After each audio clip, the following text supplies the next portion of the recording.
Not spectacular, but he is loaded on X factors and superstar abilities. That's a lot, and at 6'5", yes please. Yep, that's yeah, that's a player we wanted, absolutely. So, hey guys, how's it going? It's Etanius here. Welcome to episode number 9 of this NHL 22 Minnesota Wild franchise mode here on my channel. If you guys have missed any episodes up to this point, head up into that top corner of the video right now.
Okay, so I don't know where the microphone actually cut out, but anyways, we are in Game 6, facing elimination at the moment, and we are in Colorado, tied 1-1 in the third period here.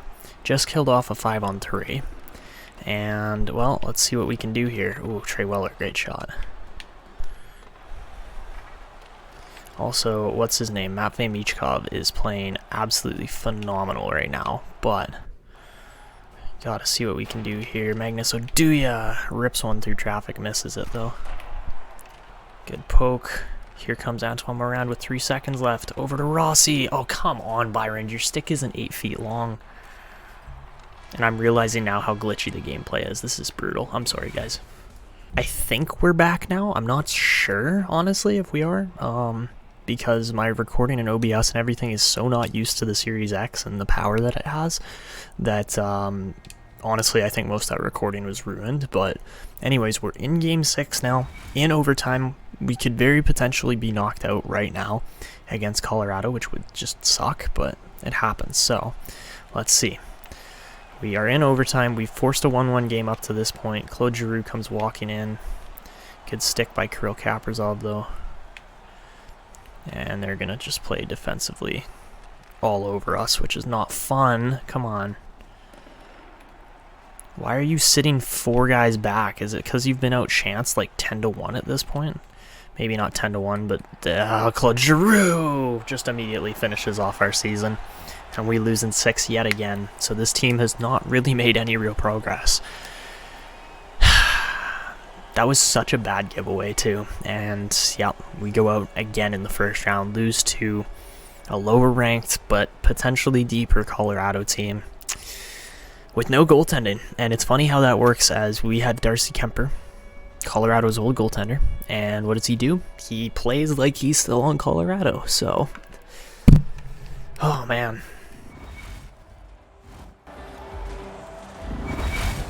Got lost there, but what else are you gonna do? Alright, we get eliminated. We outshoot them 38-20 and lose the game. So it's unfortunate because Matvei Michkov looked like he was potentially gonna go in and win the Conn Smythe if we had kept going in the playoffs. 9 points in 6 games, 7 goals in 6 games, and just an unfortunate loss there. But we get knocked out. Looks like Iowa does move on though, so that's actually kind of cool. I'm not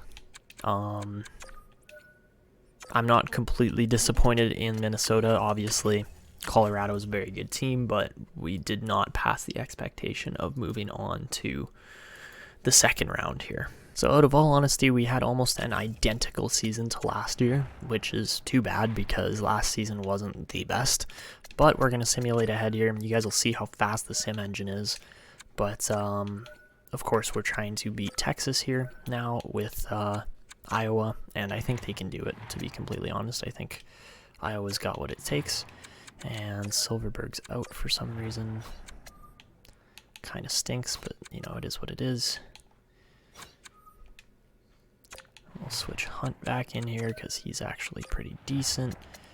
And we will switch Lizotte out for, or sorry, not Lizotte, we'll switch Clegg out for Nystrom. How's Wallstead doing? 4 out of 7, he's doing pretty good. So, wow, okay, we just dominated the Stars there. Iowa could very easily win the Calder this year if they keep playing like this. And of course now we get Joel Eriksson back, because why not, right? You know, we needed him in the playoffs. When does he actually show up? Not in the playoffs. So yeah, that was unfortunate, but again, it is what it is. It happens. We face injuries. What do you do? And of course, in the draft class coming up here too, I mean, yes, there's a high franchise power forward here in Jagger Foligno, who actually doesn't look super spectacular. He might be like a 78, 79, just based on his grades there compared to like some of these other guys. Really, it isn't a super strong top end of the draft this year, but there are some other guys like Eriksson who I'm extremely interested in. Like, if we could bring in another big looking defenseman like that, that could be really good. And then there was one other guy in here, Janssen, I think is the other one, who, you know, I'm interested in. They're right around that mid to late first round. Eriksson's like a mid first rounder, which hopefully our pick can pay off here, but we'll see. So playing against Ontario, we just swept the Ontario Reign there, and we are up against Belleville in the finals here, and Iowa could very well win it. So, and they lose 3 in a row and then win 1. Do they lose it here? Yeah, they do. Oh, Iowa made it to the finals and lost in 6 games. So that one just stings. But it happens, right? Iowa was right there. 18 points in 21 games from Adam Beckham. You gotta like that. But yeah, unfortunately we do lose to Belleville there. And are we gonna find out what happens here or not? Maybe not. How are our progress reports looking, actually? Like, yeah, obviously Trey Weller and Marco Rossi had big seasons this year, but anybody else? Michkov grew a bit. A bit of change in Stahl. Lambos had some decent growth, same with Sexton. Nothing really new there. Wallstead and Shaw, yeah, those guys grew quite a bit. What about further down in the system? Swords up to a 72, that's it. But he put up so many points. 76 points again, like he was good. Howard, Lizotte, or not Lizotte, sorry, Howard, Moy, Nystrom, those guys all grew a bit. We got a lot of growth out of Magnus Sundin, so that's actually fantastic. Plekanec, Verdovsky grew a bit. Sundin's the one that we're going to have to keep an eye on, though, because he could turn into something by the time he's 22 or 23. And goalies, you know, Huselius, maybe, are all our starters, though. I think we're getting rid of Kemper, to be completely honest. He was not good enough this year, and it's unfortunate. So, let's advance a couple more days. I assume the Stanley Cup's got to be almost over by now. And there you go. The Washington Capitals and the Belleville Senators are your champions this year. And how did Washington do? I want to see how the remainder of the playoffs went. So, obviously we saw that kind of play out, but Washington goes through a lot of teams. Vegas made it to the final, so they had a rematch. Washington wins again, so that's crazy. Colorado didn't stand a chance against Vegas either. Edmonton was close, and I mean, Washington in the end beat everybody. They beat out the Rangers, Bruins, Leafs, and of course the Golden Knights. So pretty big year for certain players, certain teams, and it's a memorable one for sure.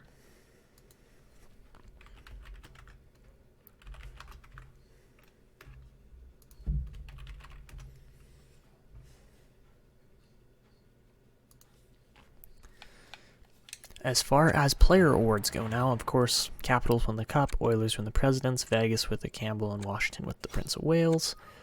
Austin Matthews wins the Art Ross and the Hart this year. Tyson Barrie wins the Norris. Kaprizov wins the Lady Byng, so that's good. We actually have another player win an award. The Calder goes to Logan Cooley this year. Would have been better to pick Cooley than Miroshnichenko, and we had that opportunity and missed it. So Seattle gets a great player there in Cooley. Ovechkin wins the Conn Smythe. Good for him. Nedeljkovic with the Vezina this year. Samsonov and Vanasek win the Jennings. McDonough with the Masterton. Detroit's coach with the Jack Adams. Ryan O'Reilly wins the Selke again. Austin Matthews with the Ted Lindsay, and Ovechkin yet again with another rocket. What a performance from him this year. Something else I just realized, guys, is that Alex Ovechkin has won the Rocket Richard every single year that this franchise has been going on. Nobody's outscored him, so maybe that's a target for a guy like Matvei Michkov in the near future, but that's crazy that Ovechkin is still just that dominant. So we're going to get to the draft now, and hopefully it can go smoothly and we can land a couple prospects that I want, because we aren't going for any top prospects this year. The guys we're looking for are some of these other, quality players, like maybe not Rene, but I'm definitely interested in Eriksson. He is definitely a low elite, but he's also NHL ready, which is crazy to potentially be able to get around pick 20. And then after that, Janssen I would very much like to get as well, but there are quite a few pen players in here that we could potentially pursue, as, quite a few of them do look pretty good. So we'll get to that in just a minute. I got to do some off-screen scouting, and then we'll go from there. Holy Tampa Bay. They jumped from pick 9 to 1 to land. Wow, that's crazy. That's got to suck for Philadelphia and Nashville as well. Those teams were right up there. Dang, that's got to suck.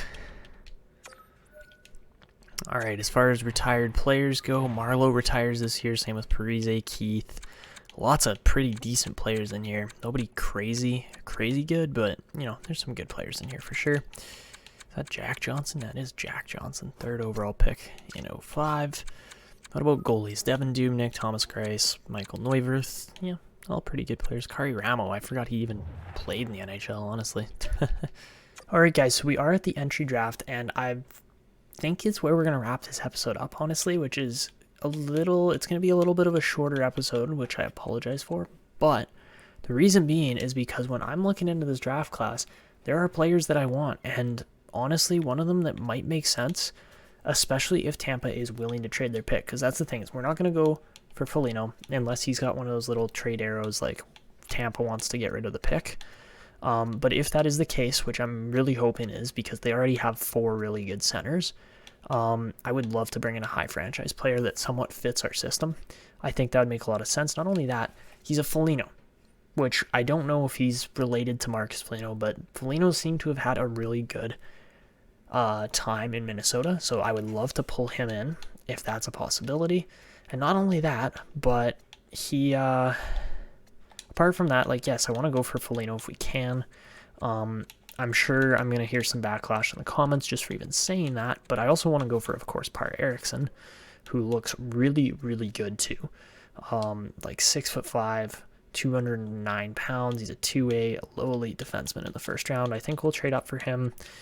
Niskala, I'm not feeling so much, neither with Janssen, but there are some other players that I am kind of interested in. First off being this Nicholas Lawrence guy. I think he's going to be elite, so we're going to keep an eye on him. There are some other guys in here too that I am pretty interested in. Markov, maybe not, but Duffy definitely, because he was showing medium franchise before, so I'm pretty sure he's going to be a medium elite. Bouwmeester's possible. Bouwmeester might be possible. I'm not actually sure on that one. Maybe Prince, or maybe Lehtinen or Helminen. Those are all possible, but we might swing some deals too. And Bruce, maybe Silvergard, maybe not. Jody Bruce seems like he's probably going to be a solid defenseman, or solid potential anyways. After that, I think I had a couple more guys pinned, but I cannot remember. Duras, I don't think we actually have a pick around there. We might, but we might not.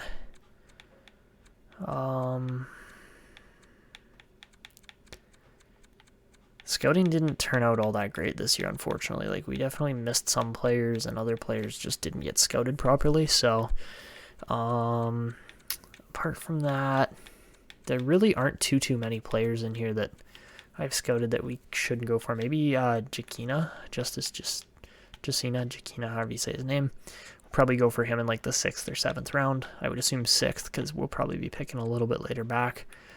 Maybe Vasilia, but I doubt medium is less likely than low elite. But yeah, I want to hear your guys' comments for, do you think there's a certain prospect we should pursue or something like that? Maybe we won't end it. Maybe we'll just go into the draft and see what you guys think. Because yeah, I think there are some pretty decent prospects in here, and I think we might be able to pull off some trades. So it's unfortunate we got knocked out so fast. Yes, it is, but I think we get to the draft today. I think I'm pretty much ready to run a draft here. I don't think there's too much that needs to be said. I think Foligno's a possibility if there's options there. I think we would end up getting rid of a guy like maybe JT Miller or somebody like that in a deal. But at the same time, it's Tampa Bay. They don't have a lot of cap space. So I'm playing all these scenarios through my head. They might turn out, they might not. But let's try running this draft and see how it goes. All right, so let's get into this.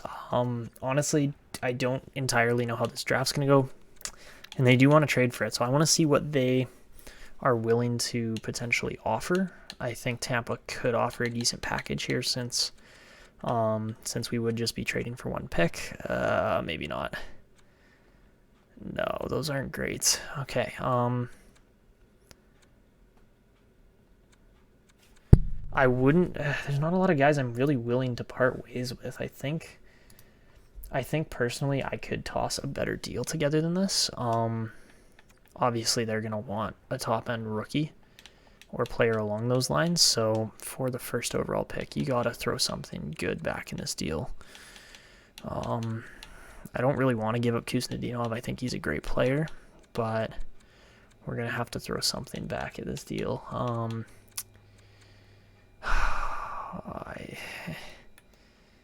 don't want to throw Eriksson Ek into this deal, but that might have to be the case if we are trading for a number 1 center, because Eriksson Ek pretty much is a number 1 center, but I'm also relying on this guy being really good, which he might only be a 79, 80 rated player, which could be a problem. So, I'll go Foligno, and can we do Roslovic?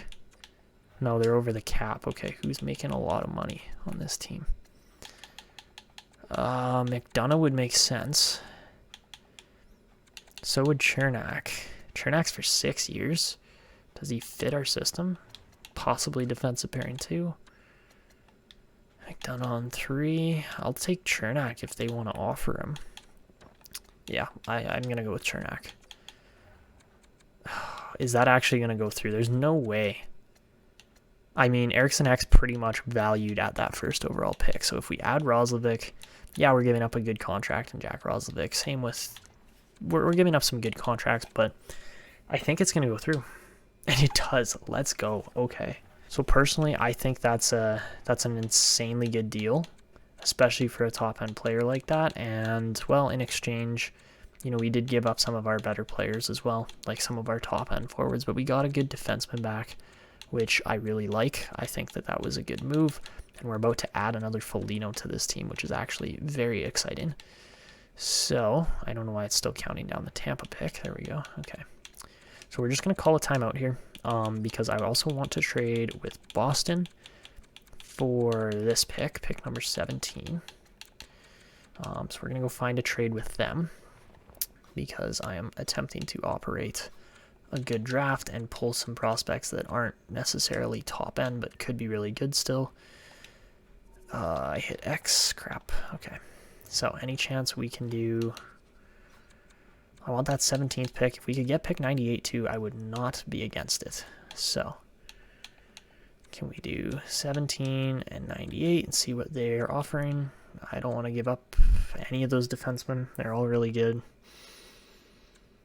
I just traded for Chernak, and we're not trading Wallstead. Plekanec and Chernak is possible. Greenway and Bitten. Kuznetsov, Bitten. Yikes. Okay. The defenseman I actually want to move here out of all of these guys is not Chernak. I think he's actually going to be pretty decent. Instead, I think we want to go with moving Jonas Brodin, maybe. Because I picked Chernak because he's huge. He's 6'4", 230, defensive, gonna play super physical, which is something that I really want on this team. That's something we need heading into the next playoff round. But I don't know who we're offering in return. Like, I think we could send... Yeah, they want Brodin. Okay. Could we send Brodin and, like, Verdovsky along with Bitten? They're over the cap. Okay. Who's making a lot of money on this team that probably shouldn't be? Pontus Aberg's $5 million, but he's expiring. I'll take that. Does that go through? I would love it if that goes through. It does not. Okay. So what if we offer... We are getting the 98th pick back. So what if I offer, like, pick... I'm feeling 152 because the player there I'm not super confident in. Does that go through? Does not. Okay. If we add that... And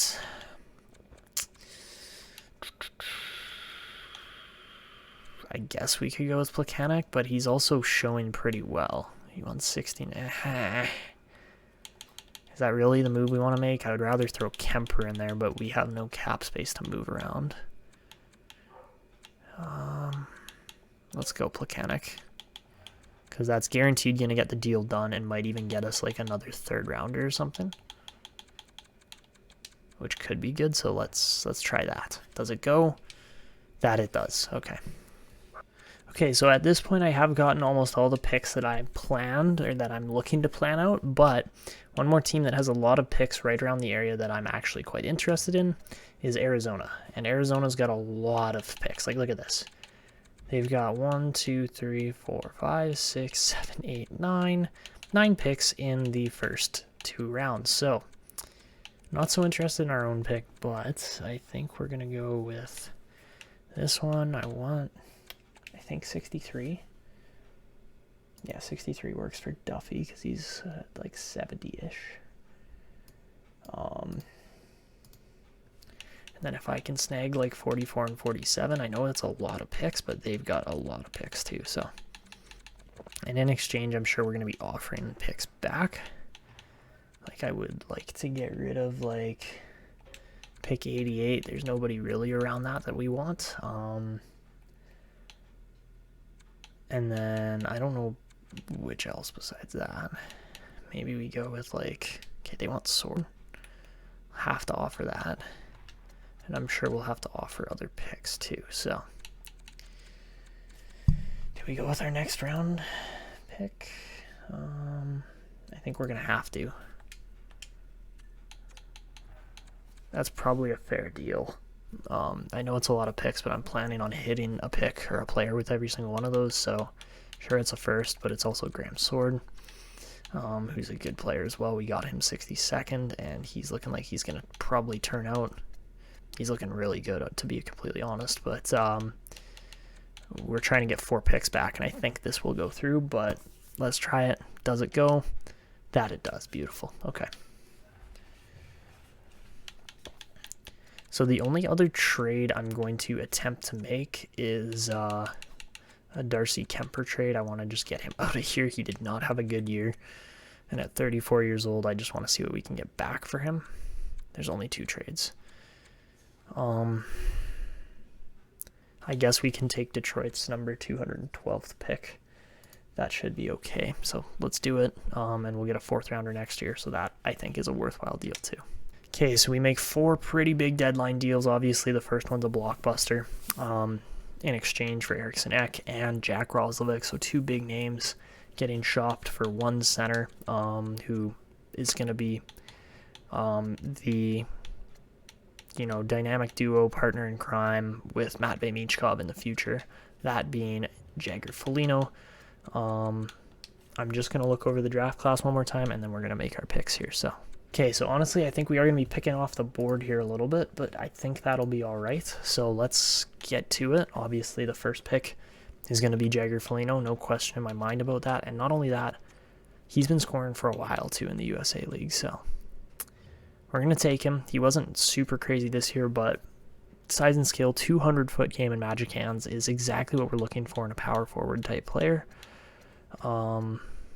Yeah, let's take him. There's no hesitation in my mind there. Oh my god, he's 84.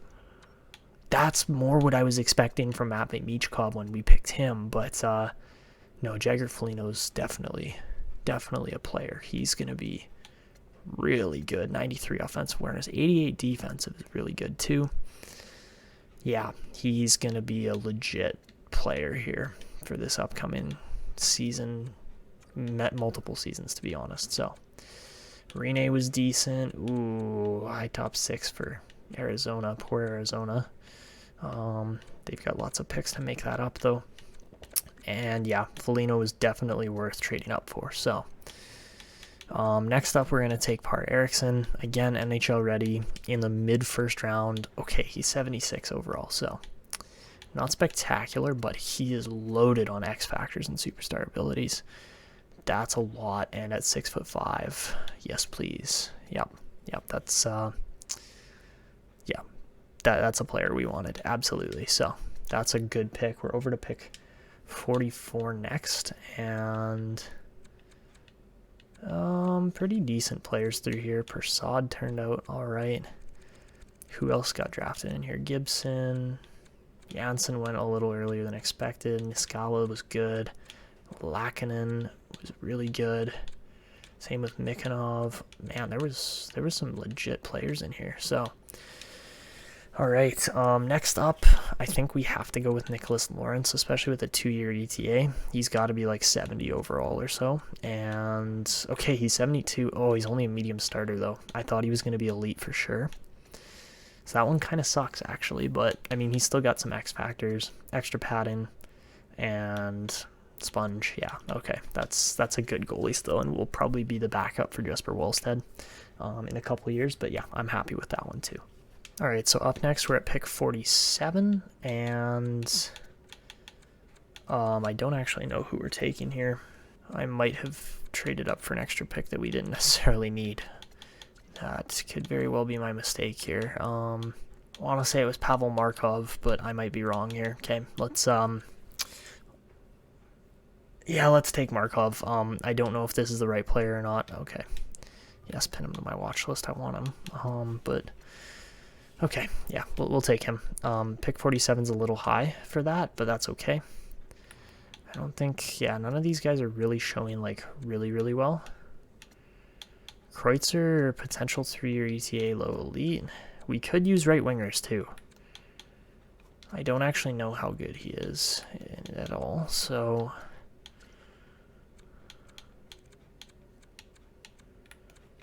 I think I messed up here, but that's okay. I'm totally blanking on who we were supposed to take here. I kind of had it in my head, and now I don't. Yeah, screw it. We'll go off the board. We're going to be going off the board all draft pretty much. So we'll take Pavel Markov. Ooh, that was a bad pick on my part. So whoops. So yeah, that Markov pick was not the best one by any means. Over to 63 though, and I'm sure we missed on some players. Yeah, Gerard was better. Schultz was okay. Nesterov was okay. Ranson would have been better. Man, there's a lot of guys that would have been better than Markov. That was some bad picking on my part. So. Next up, I'm not hesitating here to take Ryan Duffy. That's my next pick, absolutely. And he is a medium elite. Beautiful. That's what we wanted. Okay, so where did we get him at? 63. Not bad. So we're over to pick 98 now, and we'll see if anybody else good gets picked in here. So Lundqvist would have been better. Man, there was... Oh, shoot, I forgot Bouwmeester. Bouwmeester would have been good. He was a medium elite. We knew that from the draft. Shoot, I missed there big time. Sorry, guys. Prince was good as well. Yikes, yeah, New Jersey, nice pick. Way better than Markov, so that was totally my bad. But we're over at pick 98 now.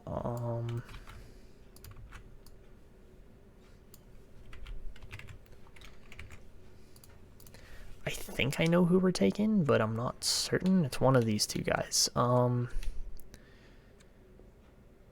want Latinen, who's a power forward most likely, or Helmanen, who's probably a two-way forward. I'm going to say we probably want the power forward. We just drafted a right-wing playmaker, and yeah, okay. I'm going to go with UC Latin in here. Take the size over the skill, and okay, it pays off. He's 49 overall. Not a bad pick at pick 98. Should be pretty decent, honestly, so I'm happy with that pick too. All right, up next, we've got pick number 108, and did we miss him? No, we did not. Beautiful. So Helmanen would have been better by 1 overall rating. Go figure, right? But no, we didn't miss him, so we're going to take, yeah, I think we take Jody Bruce next. Let's see how good he is, and he is also a low elite. Also, he's the first low elite we've got in this draft, I believe. Oh, no, we got Eriksson, but another low elite defenseman. No X factors, but could develop into something. 88 acceleration is really high. So yeah, that looks like a good pick. Over to pick 115, and we missed Silvegaard and we missed Schroeder. Wow, that was a solid range of picks in here. And Pavelski. Oh man, I think Pavelski was the guy I had scouted, to be completely honest. Oh, that one kind of sucks.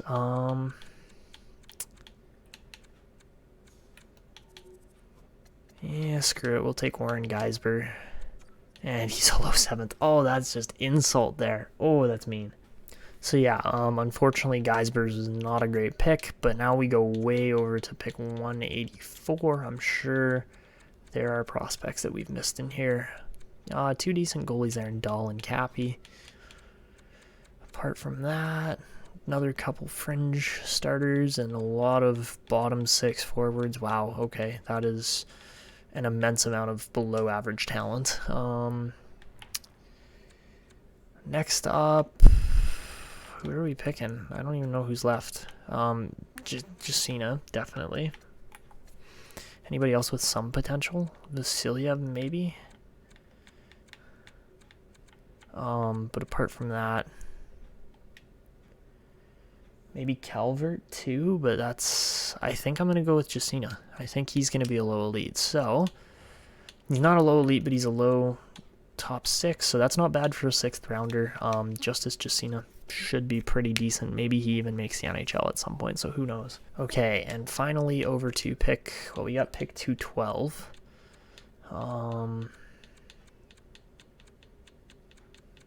Anybody going to be good in here? Seems to be 2 low 4s. Okay, we'll take Stanislav Malikov. He's a low 7th again, or medium 7th again. 58 rated, to be fair, but he is also 20, so that's not great. Ugh.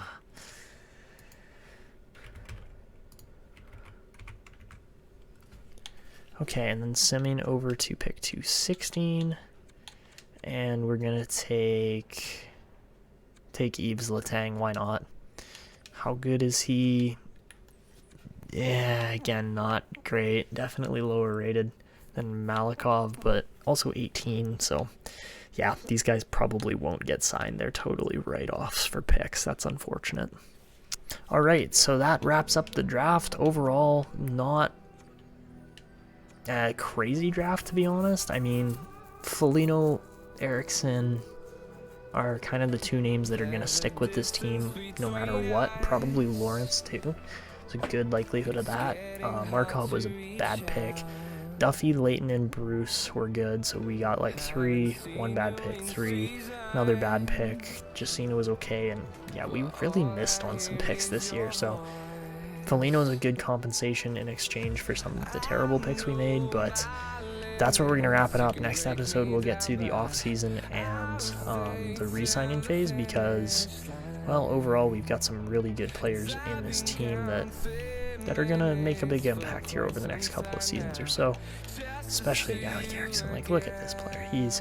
Eriksson might turn out to be my favorite defenseman, and that's even with having a guy like Trey Weller in the system, who is just an absolute unit of a top-end defenseman. So, anyways, that's where we're going to wrap it up. If you guys enjoyed, make sure to go down below, drop a like on the video, subscribe to the channel if you're new, and hit the notification bell to never miss these uploads. And of course, make sure to leave comments in the comment box. And that's going to be it for me. I hope you guys enjoyed, and until next time.